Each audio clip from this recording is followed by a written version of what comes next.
Hey, thanks for checking out this edition of Inside the Zone as we are not in studio. You may notice it looks a little bit different. Justin Kinney is chilling. I'm here in the sports office, keeping our social distance from each other.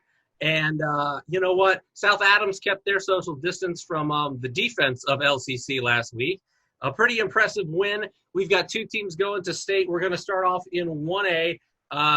These are two really different programs, one that we thought was going to be here and one that went 3-6 in the regular season and is a surprise to many that they're here. But again, starting with South Adams, they play on Saturday. They've got a tough team in Covenant Christian, who's ranked 5th and has really gone through the gauntlet in the postseason. How do you see this one playing out? What was your initial reaction when you saw South Adams was moving on? They got Covenant Christian. Well, another battle of undefeateds. We've seen South Adams have to deal with that playing Southwood and Covenant Christian. When you look at that team, a lot of similarities between South Adams and Covenant Christian in the type of style that they play. They have a dangerous quarterback that can throw in Austin Frazier. They have a running back that's rushed for over 1,100 yards and 21 touchdowns. They have Gage Coffey, who's also run for a significant amount of yards, and a couple wide receivers that have caught 10-plus touchdowns. The interesting thing out of all those guys is they're all seniors. This is a senior-dominated group. Sounds pretty familiar when we talk about South Adams. Yeah, when you take a look at South Adams, we thought they might have some trouble with LCC last week. The LCC slowed them down in the first half. South Adams had some trouble with ball security, hanging on to the football, interceptions. Certainly you don't want to turn it over against Covenant Christian, so that's something I imagine Graham Mosher's going to be harping on this week because, like you said, these teams are offensively kind of mirror images of each other. Not only that, on defense, South Adams only gives up about 9 points a game, which is second in 1A in defense. Meanwhile, Covenant Christian only gives up 10.4 points a game. That's number 3 in terms of 1A in defense. I mean, you mentioned it. These are very mirror image type of teams that we're going to see facing each other Saturday at 11 o'clock at Lucas Oil. They are, and two, senior-dominated teams not giving up a lot of points. They have dominated their opponents throughout much of the season.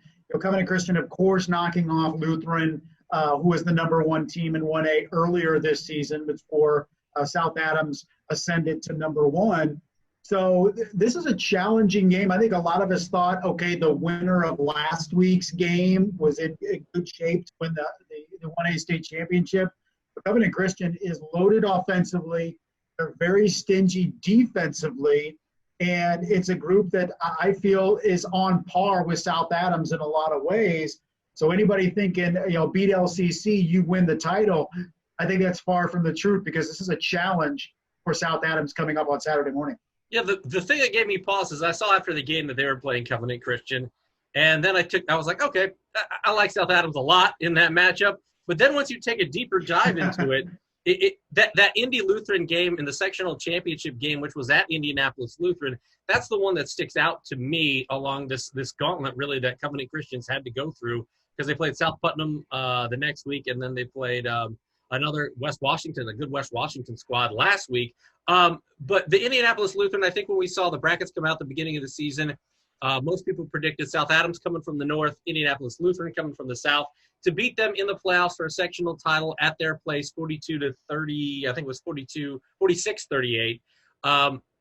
If you can beat that team at their place in the postseason, you got to be legit, is just the message I would give if I'm Grant Mosher to the South Adams team. I think so, and I think that's what he's got to guard against.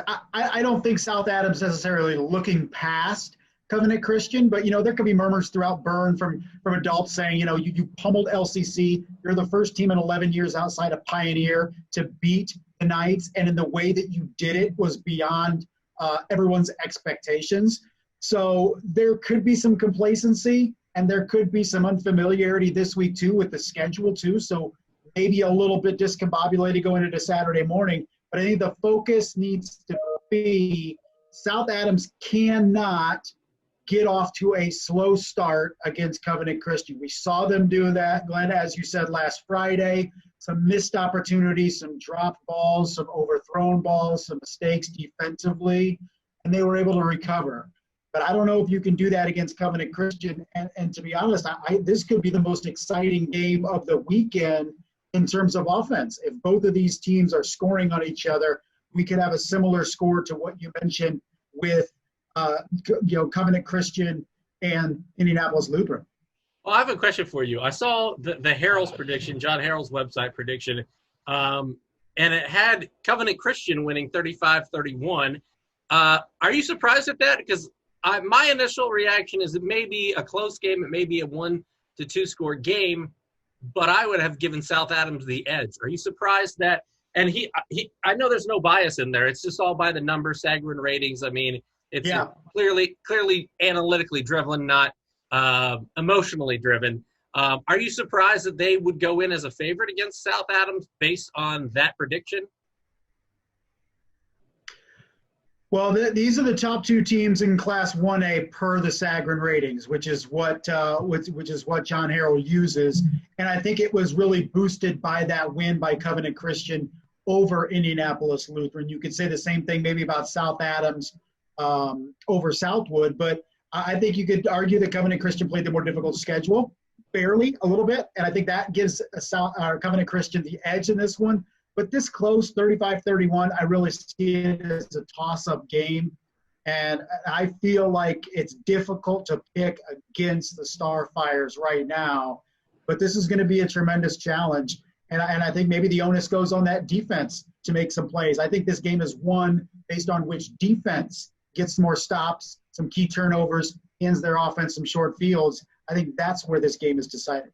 I want to touch on two more things before we head off and talk about Luers.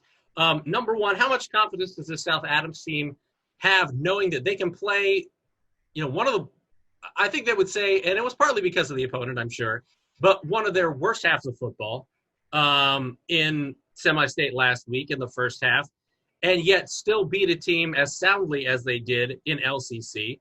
So how much confidence should that give this team going forward? Secondly, the one thing LCC seemed to do was limit Drew Stutzman, was limit Aiden Warner, we've seen those receivers just running free throughout secondaries throughout the rest of the season. But those guys were somewhat limited because of the defensive focus that was put upon them.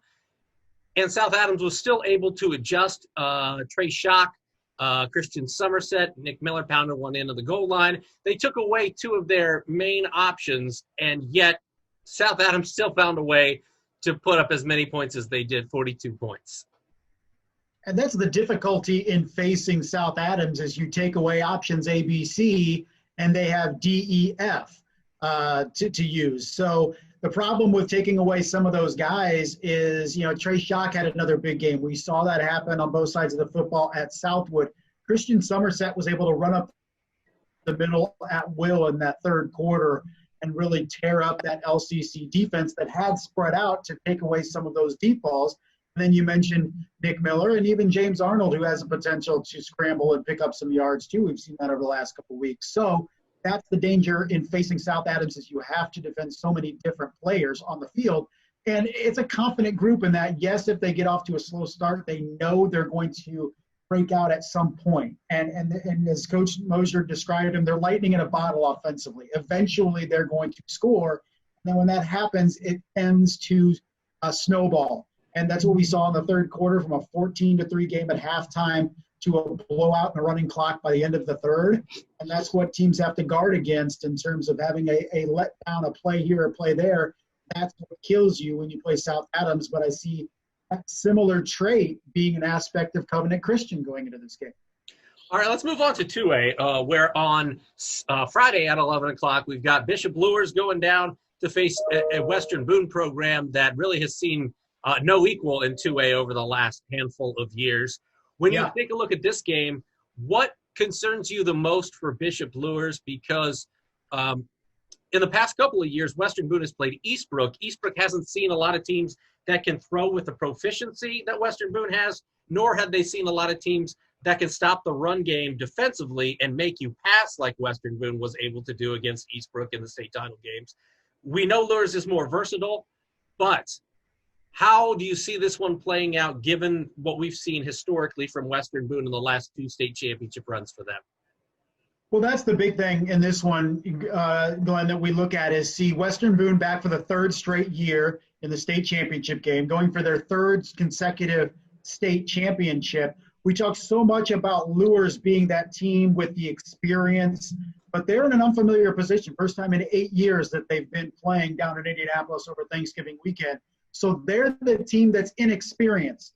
There's a lot of new coaches on the staff that Kyle Lindsey has brought in the last couple of years. So we can't say, they have the veteran presence on the sidelines with coaches that have been here. It's a new experience for a lot of these coaches and players.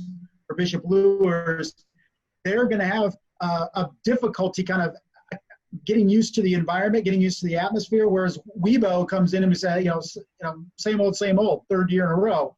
So how does Bishop Luers combat that? Can they overcome the nerves and the butterflies in their stomach that Weibo is likely not going to have, at least the majority of their players that have been here? And so can they make the plays? Can they avoid the early mistakes? Because Weibo loves to get ahead, bury you early, and then run, milk that clock, and get victories. How much of a transition does this Luers defense have to make, really, from last week to this week? Because these are two separate offenses. I mean, Pioneer went in, their quarterback had thrown for about 200 yards on the season. Elijah Young, the quarterback for Western Boone, he's thrown for over 1,500. We've seen, as we've mentioned, Weibo's offense in the past. Yes, they can run it. Robbie Taylor's got over 1,600 yards. They have a ground game, but it's just a more balanced offense and an offense that can go to the air, whereas last week, playing Pioneer was like a college football team playing Navy. You get a week to prepare for them. Only they kind of do what they do. It's difficult for a week, and then you move on. Like, this is a completely – they go from one offense that's skewed to the run to an offense that's balanced and also effective. Well, I think the advantage for Bishop Luers is they face teams like this in the playoffs. Pioneer wasn't that team, but Tipton was, Eastside was, and so I think that helps them in preparing. But we also saw them being able to adjust on the fly. We saw them being torched with that wing tee in the first half last Friday. They were able to make some adjustments at halftime. They replaced the defensive line with a safety. They start shooting those edge gaps that really were able to take that jet sweep away that tore them up. The Llewellyn boys were wrapped up considerably after the halftime break. So Bishop Luers has proven itself to be able to make adjustments and compensate for some early deficiencies. That may be the key here for Bishop Luers. But then conversely, if you're Weibo right now, you're thinking, man, how do we contain a passing attack that has been as prolific as we've seen in the entire state over the last 4 or 5 weeks? Carson Clark now the second most passing yards in the state, behind James Arnold, who's also playing for a state championship this year. So for a kid that looked really shaky most of last year and the early part of this year, hit his stride. He's got solid receivers across the board. And so I think if you're Weibo, you're kind of worried about what you have to face with that Bishop Luers offense. And really with the Bishop Luers offense, a lot of the season we talked about, it was Sir Hale. For a good chunk of the season, that was their main guy. But now, because of his absence, we have seen guys step up, and that's I don't want to say they would be they're not better off without Sir Hale. They'd love to have them. I mean, yeah. But the fact of the matter is there isn't a guy to key on. Brody Glenn's been obviously very good, but we've seen Ramon Anderson, we've seen Krayshawn Menson, we've seen Johnny Sewell, we've seen a number of guys the last couple of weeks make it, like we were talking about with South Adams. It used to be with Luers, if option A isn't open, then it's a problem. Now you've got options B, C, and D, and those guys have really, really flourished stepping into those bigger roles. They have, and the next man up mentality is cliche, but I think it fits with Bishop Luers. They've had some big injuries this year, not just Sir Hale, but losing guys earlier this season that they've had to replace. And it's a testament to this program that in previous years has struggled to have that depth. You felt like their 11 or their 22 could match up with most of the teams in the area. After that, they were incredibly thin. I think that's different this year. They actually have some firm, solid depth. And but I think, conversely, when you look at this matchup, I feel it's a very solid senior class for Bishop Luers, but a lot of their playmakers, younger kids. And how does that limelight get to them when they see that preview video, standing in the tunnel, and then running out onto Lucas Oil Stadium turf? What's the mentality? Are they ready to play from that opening kickoff? We know Weibo will, because it's their third straight year there. But how does Bishop Luers handle the big moment? And, they can't look to their head coach, although he played in state championships. But Luers, 8 years without a state championship appearance. So Coach Kyle Lindsey making his first appearance as a head coach. So everybody's kind of learning on the fly here for Bishop Luers and South Adams. I think when it goes for both of those teams, how do they handle the week? Are they ready to play come 11 a.m. Friday and Saturday? Kyle Lindsey doesn't have to look too far for advice on how to handle this situation, no. I imagine. Probably just around the Thanksgiving table. But when you take a look at this game overall, how do you see it playing out? Because we mentioned we thought South Adams would be a team that would be here. This Luers team, and I hate to go over this point all the time, but 3-6 in the regular season. Yeah, they're a 2A team playing in the SAC. But obviously playing that competition and playing up like that has certainly helped them out, as we've seen in the postseason. They're as hot as they've ever been. I mean, the win against Pioneer last week when it's 28-7.5, and like you said, the Llewellyn boys shredded them in the first half with that running game. But to be able to bounce back and show the intestinal fortitude, if you will, that they did in the second half, I mean, that not only have they been playing well the last few weeks, but, I mean, that's heart of a champion right there if you're Bishop Luers. I mean, that's kind of a hang your hat on that type of performance in the second half for Bishop Luers. And you have to be, even though you'll be the underdog, confident going into the state championship game.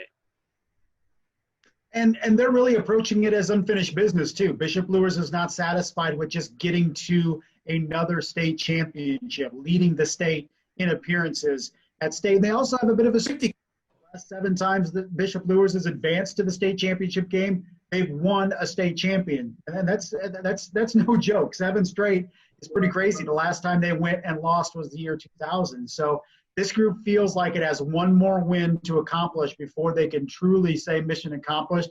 Same thing on the South Adams sidelines. But I feel when you look at the matchups, neither of these games are gimmies for any of the teams playing. And you really are going to have to execute for a full 48 minutes to win. And, Weibo may have the experience factor on their side, but Bishop Luers has been able to make plays. They're a confident group, and they feel like they can go out and beat anybody right now. Final question as we wrap things up. What are you most looking forward to about these 2 games in a nutshell? I mean, you kind of touched on it there, but I just enjoy the fact that, A, we made it here, which is kind of amazing, and B, it was a team in South Adams that at the beginning of the season, if you said, here's a team that's going to make the state championship game, that's the team I would have picked from our area. Meanwhile, I don't think Luers would have been in the first 20, 15 teams. I mean, this is why we played the season. This is great stuff. This is a team that you totally would have predicted, and a team that I don't think anybody outside of Bishop Luers would have predicted. Yeah, and I think, it's exciting. So many people want to comment and say, it looks like the same teams that are down there, by and large. Some people throw Luers in there. But it's been 8 years since Bishop Luers has been there. None of these kids have played in Lucas Oil Stadium. And, of course, South Adams being there for the first time in school history. So it's going to be special, I think, with the amount of people that hopefully can go to this game, especially from Boone, and enjoy this, because who knows if it'll ever happen again. And like you mentioned, just being able to be there and have a state championship weekend, which we didn't really think was going to happen. Yet here we are. Hopefully it's the same case on the basketball side, that we can get through into March and have girls and boys basketball state finals. But let's enjoy it. It's going to be a little different with protocols and everything. But, with Thanksgiving weekend and Eaton and then football, we'll have some semblance of normalcy this week. Sounds good. All right. That is Justin Kenny from Optimum Performance Sports. I'm Glenn Marini. Thanks for checking us out on Wayne.com. We'll see you next week, where hopefully we'll be crowning 2 state champions here on Inside the Zone.